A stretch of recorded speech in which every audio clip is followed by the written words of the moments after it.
ಮಾಹಿತಿ ತಿಳಿಯೋಣ ನಮ್ಮ ವಾಹಿನಿಯ ಪ್ರಧಾನ ಸಂಪಾದಕರಾದ ಹೊನ್ನಳ್ಳಿ ಚಂದ್ರಶೇಖರ್ ಅವರಿಂದ.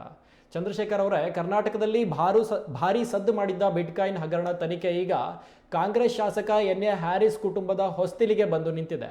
ಏನಿದು ಹಗರಣದ ಆರೋಪ? ಹಾಗೆ ದಾಳಿಗೆ ಪ್ರಮುಖ ಕಾರಣ ಏನು ಅಂತ? ಯಶವಂತ, ಬಿಟ್ಕಾಯಿನ್ ವ್ಯವಹಾರ ಏನಿದೆ, ಬಿಟ್ಕಾಯಿನ್ ವ್ಯವಹಾರ ಮಾಡೋದು ಹಗರಣ ಅಲ್ಲ, ಅಥವಾ ಅದು ಯಾವುದೇ ಒಂದು ಇಲ್ಲಿಗಲ್ ಕ್ರಿಯೆ ಅಲ್ಲ. ಬಿಟ್ಕಾಯಿನ್ ಅದು ಕಾನೂನುಬದ್ಧವಾಗಿಯೇ ಮಾಡ್ತಕ್ಕಂತ ಒಂದು ವ್ಯವಹಾರ ಆಗಿದೆ. ಆದ್ರೆ ಇಲ್ಲಿ ಶ್ರೀಕಿ ಮತ್ತು ಹ್ಯಾರಿಸ್ ಕುಟುಂಬದ ನಡುವೆ ಏನ್ ಆರೋಪ ಕೇಳಿ ಬಂದಿದೆ, ಇದಕ್ಕೆ ಕಾರಣ ಆಗಿರೋದು ಬಿಟ್ಕಾಯಿನ್ ವ್ಯವಹಾರ ಮಾಡಿದ್ರು ಅನ್ನೋ ಕಾರಣಕ್ಕಲ್ಲ. ಬಿಟ್ಕಾಯಿನ್ ವ್ಯವಹಾರವನ್ನ ಯಾರು ಬೇಕಾದ್ರೂ ಮಾಡ್ಬೋದು.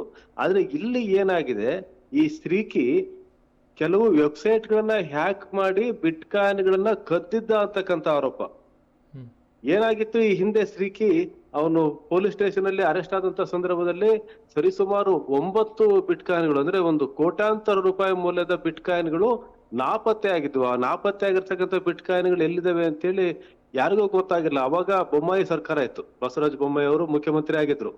ಆ ಬಿಟ್ಕಾಯಿನ್ಗಳನ್ನ ಕೆಲವು ರಾಜಕಾರಣಿಗಳು ತೆಗೆದುಕೊಂಡಿದ್ದಾರೆ ಅಂತೇಳಿ ಆರೋಪ ಕೇಳಿ ಬಂದಿತ್ತು. ಆದ್ರೆ ಆ ಅದಿನ ವ್ಯವಹಾರ, ಅದ್ರ ಬಗ್ಗೆ ತನಿಖೆ ನಡೀತಾ ಇದೆ. ಅಂದ್ರೆ ಬಿಟ್ಕಾಯಿನ್ಗಳನ್ನ ಒಬ್ಬ ಕದ್ದು ಬಿಟ್ಕಾಯಿನ್ ಇಟ್ಕೊಂಡಿದ್ದನ್ನ ಇನ್ನೊಬ್ಬ ಕದ್ದ ಕಥೆ ಇದು. ಆ ತರದ ಒಂದು ವ್ಯವಹಾರ ನಡೆದಿತ್ತು. ಆದ್ರೆ ಇಲ್ಲಿ ನಲ್ಪಾಡ್ ಕುಟುಂಬ, ಹ್ಯಾರಿಸ್ ಕುಟುಂಬ ಮತ್ತು ರೆಹಮಾನ್ ಖಾನ್ ಅವರ ಮೊಮ್ಮಗ, ಇವರ ನಡುವೆ ಎಲ್ಲ ಇಲ್ಲಿ ಬಂದಿರೋದೇನು ಅಂತಂದ್ರೆ, ಇವರ ನಡುವೆ ಒಂದು ಬಿಟ್ಕಾಯಿನ್ ವ್ಯವಹಾರ ಇತ್ತು. ಶ್ರೀಕಿ ಮತ್ತೆ ನಲ್ಪಾಡ್ ಇಬ್ರು ತುಂಬಾ ಆತ್ಮೀಯ ಸ್ನೇಹಿತರಾಗಿದ್ರು. ಇವರಿಬ್ರು ನಡುವೆ ಒಂದ್ಸರಿ ಒಂದು ಪಬ್ ಅಲ್ಲಿ ಜಗಳ ಆಗಿತ್ತು. ಅದು ಪೊಲೀಸ್ ಠಾಣೆ ಮೆಟ್ಲಿರುತ್ತೆ. ಯಾಕಂದ್ರೆ ಇವರಿಬ್ರು ನಡುವೆ ಜಗಳ ಬಿಡಿಸಕ್ಕೆ ಅಂತ ಹೋದ ವ್ಯಕ್ತಿ ಮೇಲೆನೆ ಹಲ್ಲೆ ಆಗಿತ್ತು. ಆತ ಕಂಪ್ಲೇಂಟ್ ಕೊಟ್ಟು ಅವಾಗ ಗೊತ್ತಾಗಿದ್ದೇನೆಂದ್ರೆ, ಶ್ರೀಕಿ ಮತ್ತೆ ನಲ್ಪಾಡ್ ಇದಲ್ಲ, ಇವರಿಬ್ರು ನಡುವೆ ಬಿಟ್ಕಾಯಿನ್ ವ್ಯವಹಾರ ಇದೆ ಅಂತ. ಬಿಟ್ಕಾಯಿನ್ ವ್ಯವಹಾರ ಅಂತಂದ್ರೆ ಕಾನೂನಾತ್ಮಕದ ವ್ಯವಹಾರ ಇದ್ರೆ ಯಾರು ಏನು ಮಾಡಲ್ಲ. ಆದ್ರೆ ಕಾನೂನ ವ್ಯಾಪ್ತಿಯನ್ನು ಮೀರಿದಂತ ಬಿಟ್ಕಾಯಿನ್ ವ್ಯವಹಾರ ಇವರಿಬ್ರು ಮಧ್ಯೆ ಇದೆ ಅನ್ನೋದು ಗೊತ್ತಾಗಿತ್ತು. ಹಾಗಾಗಿ ಇಡಿ ಅಧಿಕಾರಿಗಳು ಈಗ ಈ ನಲ್ಪಾಡ್ ಮನೆಗೆ, ಅಂದ್ರೆ ಹ್ಯಾರಿಸ್ ಅವರ ಮಕ್ಕಳ ಮನೆಗೆ ತಪಾಸಣೆ ಮಾಡಿದ್ದಾರೆ. ಅಲ್ಲಿ ಹೋಗಿ ರೆಹಮಾನ್ ಖಾನ್ ಮೊಮ್ಮಗನ ಮನೆಗೆ ಹೋಗಿ ತಪಾಸಣೆ ಮಾಡಿದ್ದಾರೆ. ಇಲ್ಲಿ ಅಕ್ರಮ ಹಣ ವರ್ಗಾವಣೆ, ಇದು ಹಣ ವರ್ಗಾವಣೆ ಆಗಿದ್ದು ಮಾತ್ರ ಇಡಿ ವ್ಯಾಪ್ತಿಗೆ ಬರುತ್ತೆ. ಅಕ್ರಮವಾಗಿ ಹಣ ವರ್ಗಾವಣೆ ಆಗಿರ್ಬೇಕು. ಇನ್ ಬೇರೆ ಯಾವುದೇ ಪ್ರಕರಣ ಅಥವಾ ಯಾವುದೇ ಕೇಸ್ಗಳು ಇಡಿ ತನಿಖೆ ಮಾಡಲ್ಲ. ಹಣ ವರ್ಗಾವಣೆಯಲ್ಲಿ ಅಕ್ರಮ ಆಗಿದ್ರೆ ಅದು ಇಡಿ ತನಿಖೆ ವ್ಯಾಪ್ತಿಗೆ ಬರುತ್ತೆ. ಹಾಗಾಗಿ ಇಲ್ಲಿ ಅಕ್ರಮ ಹಣ ವರ್ಗಾವಣೆ ಆಗಿದೆ. ಅದನ್ನ ಅಕ್ರಮ ವರ್ಗಾವಣೆ ತಡೆ ಕಾಯ್ದೆ ಏನಿದೆ, 2002ರ ಕಾಯ್ದೆ, ಅದರ ಅಡಿಯಲ್ಲಿ ಈಗ ಇವ್ರ ಮನೆಗಳಲ್ಲಿ ತಪಾಸಣೆ ಆಗಿದೆ. ಸುದೀರ್ಘವಾದಂತ ತಪಾಸಣೆ ಆಗಿದೆ. ಸುಮಾರು 15 ಗಂಟೆಗಳ ಕಾಲ ತಪಾಸಣೆ ಆಗಿದೆ ಅಂತಾನೆ ಹೇಳ್ಬೋದು. ಹಾಗಾಗಿ ರಾಜ್ಯಾದ್ಯಂತ ಭಾರಿ ಸುದ್ದಿಯಾಗಿದ್ದಂತ ಈ ಬಹುಕೋಟಿ ಬಿಟ್ಕಾಯಿನ್ ಹಗರಣ ಏನಿದೆ, ಈ ಹಗರಣಕ್ಕೆ ಈಗ ಮತ್ತೆ ಇದು ಮೇಲ್ ಬಂದಿದೆ. ಈಗ ನಲ್ಪಾಡ್ ಕಾಂಗ್ರೆಸ್ ಶಾಸಕ ಹ್ಯಾರಿಸ್ ಅವರ ಪುತ್ರ ಮೊಹಮ್ಮದ್ ನಲ್ಪಾಡ್, ಇವರು ಕರ್ನಾಟಕ ಯುವ ಕಾಂಗ್ರೆಸ್ನ ಅಧ್ಯಕ್ಷರು ಸಹ ಆಗಿದ್ರು. ಹಾಗಾಗಿ ಈಗ ಬಿಟ್ಕಾಯಿನ್ ವ್ಯವಹಾರ ಸಂಬಂಧಪಟ್ಟಂಗೆ ಮತ್ತೆ ಚರ್ಚೆ ಶುರುವಾಗಿದೆ. ಈಗ ಇಡಿ ಇದ್ರ ಬಗ್ಗೆ ಏನ್ ಹೇಳ್ತೀನಿ ನೋಡ್ಬೇಕಾಗಿದೆ. ಬಿಟ್ಕಾಯಿನ್ ವ್ಯವಹಾರವನ್ನ ಶ್ರೀಕಿ ಬೇರೆಯವರ ವೆಬ್ಸೈಟ್ ಅನ್ನ ಹ್ಯಾಕ್ ಮಾಡಿ ಅಲ್ಲಿಂದ ಬಿಟ್ಕಾಯಿನ್ ನ ಕದ್ದು, ಆ ಬಿಟ್ಕಾಯಿನ್ ಅನ್ನ ಇವ್ರೇನಾದ್ರೂ ಒಟ್ಟಿಗೆ ಬಳಸ್ತಾ ಇದ್ರು ಅಥವಾ ಇವ್ರ ನಡುವೆ ಆ ಬಿಟ್ಕಾಯಿನ್ ಅನ್ನ ಬಳಸ್ಕೊಂಡು ವ್ಯವಹಾರ ಮಾಡ್ತಾ ಇದ್ರು ಅಂದ್ರೆ ಅದು ಕಾನೂನು ಪ್ರಕಾರ ತಪ್ಪಾಗುತ್ತೆ. ಅದಕ್ಕೆ ಕಾನೂನಿನ ಯಾವುದೇ ಬೆಂಬಲ ಇರೋದಿಲ್ಲ. ಹಾಗಾಗಿ ಇಲ್ಲಿ ಬಿಟ್ಕಾಯಿನ್ ವ್ಯವಹಾರ ಏನಾಗಿದೆ ಅಂತ ಹೇಳಿ ನೋಡ್ಬೇಕಾಗಿದೆ. ಹಾಗಾಗಿ ಬಿಟ್ಕಾಯಿನ್ ನಲ್ಲಿ ವ್ಯವಹಾರ ಹೂಡಿಕೆ ಮಾಡ್ತಕ್ಕಂಥ ಸಂಖ್ಯೆನೂ ಸಹ ಇತ್ತೀಚಿನ ದಿನಗಳಲ್ಲಿ ಜಾಸ್ತಿ ಆಗಿದೆ. ಆದ್ರೆ ಅದು ನ್ಯಾಯಯುತವಾಗಿದ್ರೆ ಯಾವುದೇ ತೊಂದರೆ ಇಲ್ಲ. ಆದ್ರೆ ಕಾನೂನಿನ ಬೆಂಬಲ ಇಲ್ಲದೇನೆ ಕಾನೂನನ್ನು ಉಲ್ಲಂಘನೆ ಮಾಡಿ ಬಿಟ್ಕಾಯಿನ್ ವ್ಯವಹಾರ ಮಾಡಿದ್ರೆ ಸಮಸ್ಯೆ ಆಗುತ್ತೆ. ಅದು ಮುಂದಿನ ಹಂತದಲ್ಲಿ ತನಿಖೆ ಏನಾಗಿದೆ ಅಂತ ನೋಡ್ಬೇಕಾಗಿದೆ. ಈ ರೀತಿಯ ಆರೋಪಗಳು ವಿರೋಧ ಪಕ್ಷಗಳಿಗೆ ಅಸ್ತ್ರ ಆಗತ್ತಾ ಅಂತ?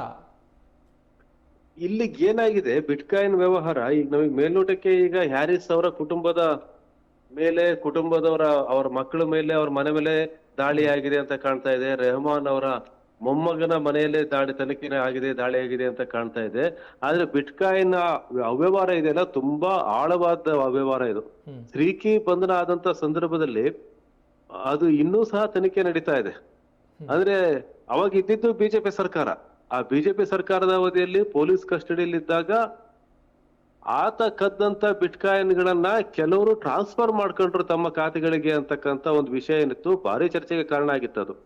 ಅವಾಗ ಯಾರ್ಯಾರ ಹೆಸರಿಗೆ ಆ ಬಿಟ್ಕಾಯಿನ್ ಗಳು ಟ್ರಾನ್ಸ್ಫರ್ ಆಯ್ತು ಅನ್ನೋದು ಇನ್ನೂ ಬಹಿರಂಗ ಆಗಿಲ್ಲ. ಅದು ತನಿಖೆ ಯಾಕೆ ಬಹಿರಂಗ ಆಗಿಲ್ಲ, ಅದನ್ನ ಕಂಡಿಡಿಲಿಕ್ಕೆ ಇಷ್ಟು ದಿವಸ ಬೇಕೋ ಏನೋ ಅದೇನಂತ ಗೊತ್ತಾಗ್ತಿಲ್ಲ. ಆದ್ರೆ ಇದುವರೆಗೂ ಆ ಶ್ರೀಕಿ ಪೊಲೀಸ್ ಠಾಣೆಯಲ್ಲಿ ಇದ್ದಂತ ಸಂದರ್ಭದಲ್ಲಿ ಬಿಟ್ಕಾಯಿನ್ಗಳು ಏನು ಟ್ರಾನ್ಸ್ಫರ್ ಆಯ್ತು ಅಂತ ಹೇಳ್ತಾರಲ್ಲ, ಅದು ಯಾರು ಏನು ಅಂತ ಗೊತ್ತಾಗಿಲ್ಲ. ಹಾಗಾಗಿ ಈ ವಿಷಯದಲ್ಲಿ ಏನಾದ್ರೂ ಇಡಿ ನಿಷ್ಪಕ್ಷಪಾತವಾಗಿ ಆಳವಾಗಿ ತನಿಖೆಯನ್ನು ಮಾಡಿದ್ರೆ ಬಹಳಷ್ಟು ಜನ ರಾಜಕಾರಣಿಗಳು ಇದರ ಬಲೆಗೆ ಬೀಳ್ತಾರೆ, ಅವರ ಮಕ್ಕಳು ಬಲೆಗೆ ಬೀಳ್ತಾರೆ.